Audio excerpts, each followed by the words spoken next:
Moi, j'aimerais quand même bien savoir quel genre de chasseur tu es, toi.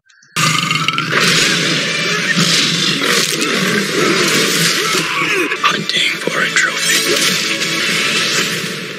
Et salut à toutes, et salut à tous, et c'est parti pour une nouvelle vidéo dans le ghetto. Je suis Raphaël, et aujourd'hui on va revenir sur Kraven le Chasseur.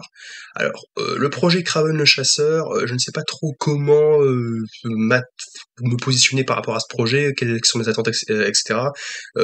Suis-je un grand admirateur de Kraven? C'est très difficile parce que c'est l'un des vilains que je connais le moins de l'univers des comics concernant Spider-Man, parce qu'il me semble que c'était enfin, pas un des principaux, mais un grand antagoniste de l'univers de Spider-Man, un grand antagoniste de Spider-Man comme ça. Et mais je ne connaissais pas trop d'où il venait, qui est-ce qu'il est, quelles sont ses motivations, ses ambitions, son but, etc. Et moi, je connais principalement que les principaux vilains qu'on avait vus dans les films avec Spider-Man, que ce soit les films qu'on avait vus dans mon enfance avec les deux premiers Spider-Man et mon adolescence avec le Spider-Man du MCU. Donc je ne connaissais pas vraiment beaucoup les autres antagonistes qui étaient apparus dans ce film, mais j'en connais quelques-uns. Quoique je connaissais quand même bien le Rhino, même si on l'a vu dans aucun film, mais excepté The Amazing Spider-Man 2, mais il est complètement raté, c'est pas pour ça que j'aime le film Spider-Man The Amazing Spider-Man 2, c'est surtout pour Electro, franchement qui est un super antagoniste. Euh, dans No Way Home, alors que le Bouffon Vert est complètement raté, et le Rhino pareil, franchement c'est n'importe quoi. Voilà, mais je connaissais vaguement le Rhino, mais Kraven je connaissais rien. Alors je me demande aussi surtout alors parce que oui, le projet est très compliqué, franchement, parce qu'il y a eu des reshoots, il y a sûrement eu des reprises sur le projet. Sony, honnêtement, ils se sont dit bon bah on va pas se casser ce qu'il est. Voilà, donc on va faire sortir on va laisser le MCU sortir leur petite série et leur film à eux, leur programme, et on reviendra sur Kraven plus tard. Alors moi je ne sais pas vraiment pourquoi, j'ai pas trop vraiment suivi et compris effectivement pourquoi ils ne sont pas vraiment exprimés là-dessus, mais apparemment il est donc reporté, le film est reporté pour 2024, voire même automne 2024, alors que le film était prévu pour automne 2023. Il a été prévu pour le 23 octobre 2023, ça. Enfin, en tout cas pour octobre 2023, et donc plus d'un an, sachant que le premier trailer donc est sorti il y a quelques mois de ça, donc tu te dis mais what? Où est-ce qu'on va en fait? Alors après, je vais quand même donner des points positifs un petit peu à ça, et aussi des points négatifs. Alors je vais commencer par les points négatifs et que je vais les estampiller directement.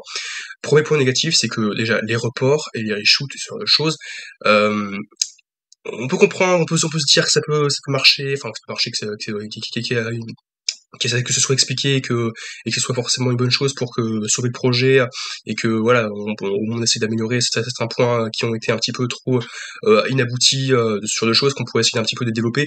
Ça je peux comprendre, que ce soit au niveau des effets spéciaux ou au niveau de la direction artistique, de ce genre de choses, je peux comprendre. Mais néanmoins, quand tu décides de sortir un trailer et que le trailer est sorti et que peu importe que tu dises, à partir du moment où le trailer est sorti, le spectateur ou le mec qui regarde ça sur YouTube ou sur les réseaux, les forums, il va se dire que le film va sortir très prochainement. Parce que normalement, dès qu'un trailer sort, dès qu'une bande-annonce d'un film sort, c'est que le programme en question sort dans les mois qui arrivent. Donc là, voilà quoi. Donc par exemple, on a un trailer de Loki au mois de juillet, c'est-à-dire qu'il sort dans les 2-3 mois qui arrivent, donc là c'est le cas quoi. Donc il peut être décalé et repoussé de peut-être quelques semaines, quelques mois, mais derrière je sais pas du tout où est-ce qu'ils vont avec ça.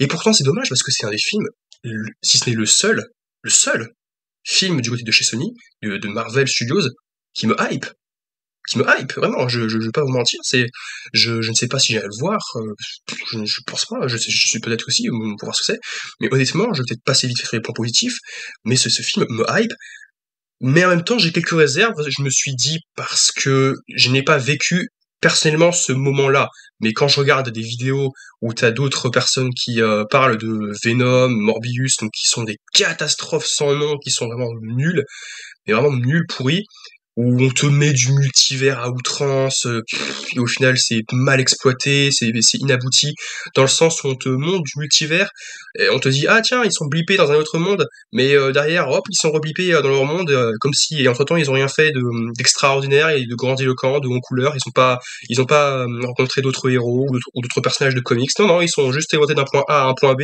dans le multivers, ils étaient dans leur univers. Ils étaient pouf, le lendemain ils sont l'instant d'après ils sont dans un autre univers, ils ne le savent pas tout de suite forcément, enfin, ils se rendent compte, ouf, quoi, qu'est-ce qui m'arrive, voilà. Et c'est même pas exploité. Et puis aussi, il y a plein d'incohérences, de facilité grossière dans Morbius et ce genre de choses. Et ça, c'est vraiment énervant, c'est vraiment une insulte pour le spectateur, que ce soit le spectateur fan de comics ou fan de divertissement, c'est vraiment une insulte à celles et ceux qui regardent ça. Et en même temps, j'ai envie de me dire que voilà, dans Kraven, il risque pas d'avoir du multivers, et j'espère, parce que franchement, on nous met du multivers dans les films de production de Sony, donc du Spider-Verse, du Sony Spider, je sais même plus comment ça s'appelle, puisqu'on a le MCU avec les Avengers et d'autres équipes, des personnages hauts en couleur, donc de l'univers de Marvel qui se développent, qui voilà, qui globalement est quand même largement au-dessus de Sony. Voilà. Mais chez Sony, je ne sais pas du tout où est-ce qu'ils vont, qu'est-ce qu'ils vont en faire sur le multivers, mais c'est très très mal exploité. On se dit, ah tiens, il faut mettre du multivers, mais comment, la logique, ah on s'en fiche de la logique, mets ça, comme ça après le spectateur il sera en mode, oh oui, c'est connecté à No Way Home, c'est connecté à ça, trop bien! Oui, mais la logique, pourquoi? Pourquoi et comment? Enfin, comment? On sait déjà comment. Mais pourquoi on prend tel personnage, on te les met là? Ah ouais, c'est parce qu'ils connaissent Spider-Man, parce qu'il y a un Venom qui a rencontré un autre Spider-Man, du coup tous les symbiotes sont connectés au Spider-Verse. Oui, mais non, mais explique-le autrement, je ne comprends pas. Pour venir à Kraven. Je suis globalement, alors je suis pas hypé par le film, voilà, mais c'est un projet où je me dis que ça veut pas non plus être une énorme catastrophe, voilà, que ça sera pas aussi grandiose que Spider-Verse, clairement pas, hein, je ne pense pas, hein. Déjà en termes de direction artistique, enfin en termes de visuellement, ça sera complètement différent, parce que tu me dis là c'est un film en live action, donc avec des vrais acteurs, donc ce sera pas la même chose, quoi, ce sera pas du tout la même chose. Mais pour revenir là-dessus, c'est que moi je suis pas impatient non plus, quoi. Je suis pas non plus en mode, oh j'ai trop hâte, je peux pas vivre sans ce film, vite qu'il sorte, j'ai hâte qu'il sorte, vivement le jour où il sort. Non, pas non plus. Mais je me dis que ça peut pas non plus être aussi catastrophique que ce qu'on nous a servi jusqu'à présent. Là, ils vont me dire, ouais, ça sera tout autant, ce sera pas ouf. La question que je me posais aussi, c'est que je me demande quel genre de chasseur est Kraven. Donc on sait il, il a une espèce, rien que sa veste, elle est sa veste, ouais, c'est avec une peau de lion, donc tu te dis, ah, c'est un braconnier, donc c'est un chasseur très très, un très très fort, très très robuste, enfin robuste.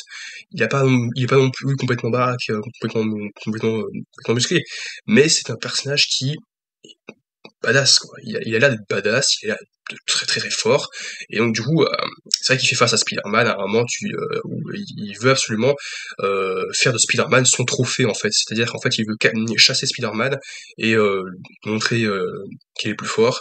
Après j'ai pas du tout vraiment lu les comics avec Kraven, pas du tout, mais je sais que c'était un principal antagoniste donc de Spider-Man et que du coup il va y avoir une confrontation avec lui à un moment donné, mais encore une fois, c'est vrai que je ne doute que Spider-Man soit présent dans le film Kraven. De toute façon, on a eu dans tous les autres films, Spider-Man est absent, donc je ne pense pas qu'il sera présent, c'est sûr. Mais ils se croisent, et évidemment, il va essayer de d'éliminer, clairement, au-delà du fait que ça va être un grand adversaire et un ennemi redoutable. Kraven va aussi être un grand chasseur qui va essayer de tuer Spider-Man et de le récupérer en tant que trophée, parce qu'il récupère plein de têtes de plus de nombreux... parce que à la base, à l'origine, c'est un braconnier, donc oui, évidemment, euh, comment dire, qui chasse des animaux, des bêtes sauvages, et qui du coup bah les garde des griffes, peut-être comme des griffes ou des dents comme trophée. Il peut en faire des colliers. Enfin voilà, je crois que c'est ce genre de choses quoi. Il peut garder leur peau, voilà, ça, il fait des manteaux avec. Donc du coup, en gros, c'est un, un grand chasseur, un braconnier, et au-delà de ça, c'est un tueur aussi, c'est un tueur, en tout cas c'est pas, enfin c'est un personnage redoutable qui, d'ailleurs on le voit dans le trailer, qu'il est très limite sauvage en fait, ça c'est un être un peu sauvage, donc limite il mord à mort ses ennemis, hein. Il arrache des oreilles, des doigts, il leur balance des couteaux, des flèches, des carreaux, etc. Donc forcément tu te dis que c'est un personnage avec lequel on rigole pas, franchement c'est un personnage redoutable qui sort du lot, qui se démarque de tous les autres antagonistes de l'univers de Spider-Man, et même peut-être même de Marvel. Parce qu'il y a des personnages un peu comme ça, un peu bourrus comme le Punisher, mais le Punisher c'est pas tout à la même chose, il y a le côté un peu plus justicier, enfin justice dans le Punisher. Alors que Kraven c'est vraiment un chasseur il a quand même des principes, mais ouais, il a pas de foi quoi.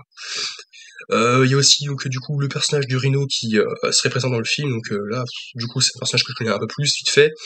Mais voilà, donc je sais pas quel rôle il aura, le Rhino, mais voilà, on voit qu'il affronte plein de personnages dans l'univers de Spider-Man et tout. Et Kraven, encore une fois, on peut pas dire que ce sera être un chasseur, gnangnan, quoi, un chasseur un peu gentillet qui fait ah tiens, voilà. Il y aura forcément oui des blagues, encore une fois, parce qu'on est film Marvel, il faut qu'il y ait des blagues, mais tu ne peux pas nous vendre un film en nous mettant un trailer où c'est un personnage ultra violent, ultra sanglant, si c'est pour au final ce soit un petit peu dans la formule Marvel classique. Venom, c'est être un personnage ultra féroce et vorace, Venom, c'est ça. Et là, on l'a complètement ridiculisé. Morbius, c'est pareil. Il y a même ce côté méta dans Morbius où il est en mode je suis Venom. Ah, ce côté méta ultra nul, quoi. Franchement, c'est ridicule. Et puis le jeu d'acteur aussi complètement mauvais chez Sony. Donc j'espère honnêtement que ça sera très très bon dans Kraven, et je pense qu'il y a du potentiel, en celui-là, je ne l'ai pas complètement abandonné en me disant oh ça va être nul, j'en attends plus rien, c'est complètement pourri.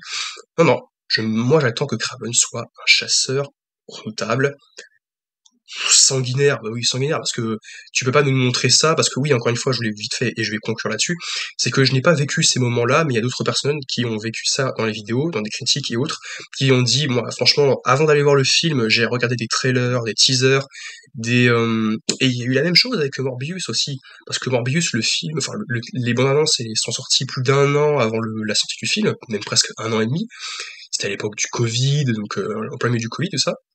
Et le film est sorti beaucoup plus tard que prévu. Et entre-temps, on nous avait dit, ouah, ça va être trop bien, il y aura Spider-Man, il y aura ça, il y aura peut-être Peter Parker. Du coup, une confrontation avec Morbius et Spider-Man. Et au final, spoil, non, il y a rien de tout ça. Peter Parker est absent, Spider-Man aussi. Voilà, donc là, au moins, on nous vend pas trop ce genre de choses avec Kraven. Mais on nous vend un personnage qui est un chasseur, donc c'est un braconnier, ultra violent, avec plein de sang, qui mord à mort ses ennemis, qui les envoie qui les empale avec des espèces de lancer, etc. Donc du coup, tu te dis forcément, ça va envoyer du très très lourd, ça va être très très violent, ultra gore et tout. Donc c'est complètement quasi à l'opposé de ce qu'on nous a préparé avec les films de Marvel, là où c'était très très voilà quoi, où ça fait un peu bisounours à côté de ça, franchement. Donc s'il y a il y a un peu ce sentiment de trahison au final, bah, par rapport à Morbius, là où tu nous vends un Morbius ultra violent, ultra menaçant, très très dangereux, vorace, et au final c'est pas aussi bien exploité que ça dans le film, on s'est même tourné en gag pendant tout le long du truc. Alors pour Instant Kraven, si c'est tourné en gag, je serais le premier à gueuler en me disant mais c'est pas possible, c'est un chasseur qui voilà, que si on voit pas, moi, du coup, ce que j'attends dans le film, c'est qu'on voit un chasseur qui massacre, mais qui massacre ses proies, ses ennemis, qui soit un bain de sang, quoi, un bain de sang, de moi un bain de sang. Donc, est-ce que ce sera un chasseur vraiment violent, ou un chasseur ultra gnangnan, ultra bof, en mode, oui, voilà, non, voilà, non, rien de très grave, j'ai juste chassé enfin, voilà quoi, je chassais le lion, mais je vais voilà, oh, le lion il est gentil. Voilà quoi, je perds mes mots quand je donne j'entre en plus les détails, mais voilà quoi. Bref, du coup, n'hésitez pas à me dire ce que vous en pensez sur Kraven le chasseur. Est-ce que vous pensez que on nous mène en bateau encore une fois en disant oui, oui, ça va être ultra violent, mais en fait ultra trash. Et en fait non, pas du tout. Ça va être aucune goutte de sang, voilà, c'est ultra propre, ultra. Voilà. Ou alors, au contraire, on ne nous ment pas, pour une fois, on ne nous ment pas complètement, et les séquences que l'on voit dans les trailers seront bel et bien dans le film. Donc ça veut dire que vous vous débrouillez, que maintenant que vous avez sorti un trailer, vous vous débrouillez, que tout ce qu'on nous a mis dans le trailer reste dans le film. Voilà. En vrai, ça reste dans le film, et que même si c'est tout ce qu'on voit, grosso modo, et que à 30 secondes près, il y a plus rien d'autre, juste une scène qui est mieux développée, voilà, que c'est juste un petit extrait de 30 secondes, au moins vous mettez tout ce que vous avez mis dans le trailer dans le film. Voilà. Parce que sinon, ça se fait pas, quoi. Au bout d'un moment, ça se fait pas. Voilà. Et pour conclure avec le petit personnage du Rhino aussi, c'est que le personnage du Rhino, effectivement, c'est un personnage dans les comics qui affronte Peter Parker, mais qui peut aussi s'allier à Kraven. Voilà, je crois que lui aussi fait partie des Sinister Six, c'est ça, et Et du coup, c'est un personnage ultra redoutable qui veut charger littéralement comme un taureau. C'est comment dire, ses victimes ou ses adversaires, je sais pas. Il peut foncer comme un bélier avec sa corne. Et du coup, oui, c'est un personnage qui est allié aussi avec plusieurs antagonistes de l'univers Marvel, comme par exemple apparemment le leader et autres. Donc ce serait un peu intéressant de voir si on met un Rhino qui sera après dans Kraven et plus tard dans le MCU avec Spider-Man. Parce que moi, s'il y a un Spider-Man 4, j'attends des vrais gros antagonistes. Euh, voilà, même si c'est avec Mysterio était sympathique, mais j'attends quelque chose de plus conséquent, quoi, plus lourd. Voilà. Donc n'hésitez pas à dire ce que vous en pensez sur le Kraven, le chasseur, et on se retrouve à très vite pour une nouvelle vidéo dans le ghetto.